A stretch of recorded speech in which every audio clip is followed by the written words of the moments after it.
Hey guys, welcome back to the kitchen. Today is all about the beautiful bundt cake, and you all know that I love a bundt cake. It's a bundt. A bun? Bundt. Bun, what, bonk. Bundt. So I was thrilled when Nordicware, the original maker and still the best maker of bundt pans, decided to sponsor the Bake Like a Brick tour with Bake from Scratch magazine, along with Guitar Chocolate. So today's recipe was developed to kind of blend those two things together, a brilliant bundt cake that uses some Guitar Chocolate. So today's recipe is one of my favourite flavour combinations. It's a passion fruit bundt cake with a chocolate glaze, and it's so delicious. It basically is kind of a cross between a pound cake, so something that we made in last week's video, and one of those slightly moister, sticky, almost semolina or ground almond cakes. It's kind of like the perfect combo of both. So all you're going to need for today's recipe is some eggs, some caster sugar, some light olive oil or vegetable oil, some passion fruit puree, some yogurt, some ground almonds, some fine semolina, self-raising flour, and a little bit of baking powder, along with a little pinch of salt. So when it comes to our bundt tin, there's a couple of things you need to bear in mind. So the beauty of these tins is their intricate detail, which gives a really beautiful shape. This is the Nordicware crown pan, which is my new current favourite. I love it. But you can see it's got lots of detail, and that means there's a risk that cakes can stick. So it's really important that when it comes to this tin, you really prepare it well. And I find that the best way to do that is a spray oil. The reason for that is you can spray and it will get into all those crevices, making sure the whole pan is coated so that nothing can stick. Now there is a second thing you can do, and it depends on the type of cake. If you're really worried, what you can also do is once it's fully sprayed, just lightly flour the inside of the tin, give a really nice dusting to the whole thing, and then tap it out so that all the excess falls out. And then you're just left with a really thin coating of flour, and that's just another extra step to make sure it doesn't stick. So to make the cake, all we're going to do is first we're going to add our eggs to the mixer along with our caster sugar. And with the whisk attachment on the mixer, we're going to whisk those together along with lemon zest if you have it.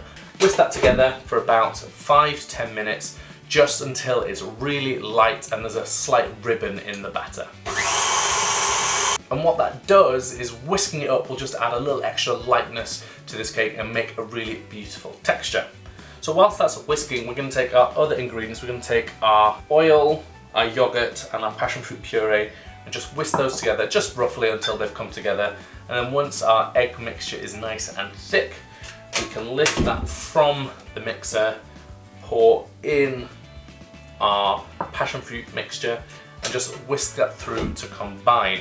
So once that's mixed, we can take our dry goods. In here we have the self-raising flour and the baking powder and salt, and we're just going to add to that our dry good mixture. So this is equal parts fine semolina and ground almonds. Just add that to the dry goods and whisk that together just until it's nicely combined.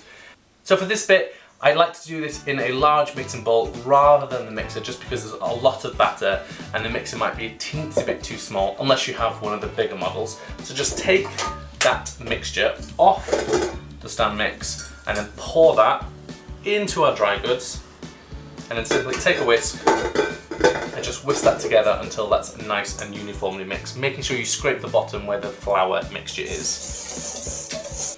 So once that's nicely mixed, we can take our prepared bundt pan, and all we're going to do is pour that into the tin.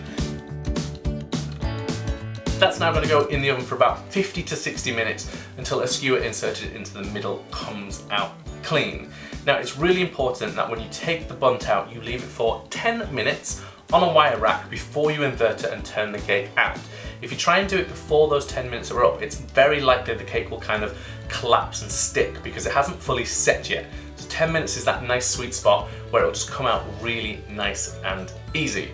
Once that's out, leave that to cool for a few minutes, for about another 10 minutes or so, before we cover the cake with the syrup. Whilst the cake is baking, we can get on with our syrup soak, and that's what's going to really give this cake tons and tons of passion fruit flavour. So we're going to take some more of our puree and some sugar, equal parts, and just put that in a pan and bring that to a nice boil for a couple of minutes, just until it reduces slightly, until it's ever so slightly syrupy. And then once the cake has come out of the bundt tin and has sat for about 5 minutes or so, we can brush it liberally with our syrup so it really soaks in and you get delicious flavour. And then we're going to leave that until it's cool and we can cover it with our chocolate glaze. Now there is one thing that I forgot to do.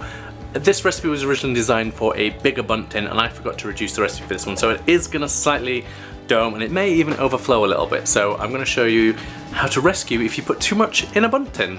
So after the cake has come out of the oven and it's rested in the tin for 10 minutes, you can see that because I did slightly overfill it, what I've done is taken a serrated knife and just run it across the top, just taking off the excess layer. And then once it has cooled for that 10 minutes, we can then carefully invert it.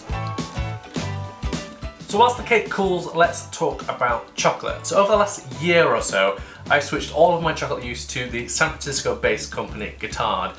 I love their product, and I'm also thrilled that they have come on board to sponsor the tour. And when I say I love their chocolate, I'm not kidding. Yeah, that's all chocolate. That's just over 30 kilos of chocolate. So it's safe to say I get through a lot of chocolate in this job. So for this cake, I've decided to go with a 66% dark chocolate. And the reason for this is that it's not a super bitter chocolate, and that tiny little extra bit of sweetness really helps it blend beautifully with the passion fruit in this cake. If you're not a fan of darker chocolates, you can also make this with milk chocolate, because milk chocolate and passion fruit is such a good combination. So for the glaze, it's a basic ganache, just a nice thin one so it will coat the cake. All you're going to do is take some cream, put that in a saucepan and bring it to a simmer. Now you don't want to bring the cream to a full boil, because if it's too hot when you pour it over the chocolate, it might split the fat out of the chocolate, so you get a split ganache, and it's just not the easiest thing to work with. So a simmer is a really good place to start. Pour that over the chocolate, let it sit for a couple of minutes before stirring it together to a really beautiful silky ganache. And then let that cool for about 10 to 15 minutes so it just thickens up slightly before we pour it all over the cake. And let that set for about half an hour to an hour before you serve the cake. As always, if you want the full recipe, you can find it in the corner. And if you want to leave me a comment down below with anything else you want to see in an upcoming video, let me know. Until next week, enjoy the cake.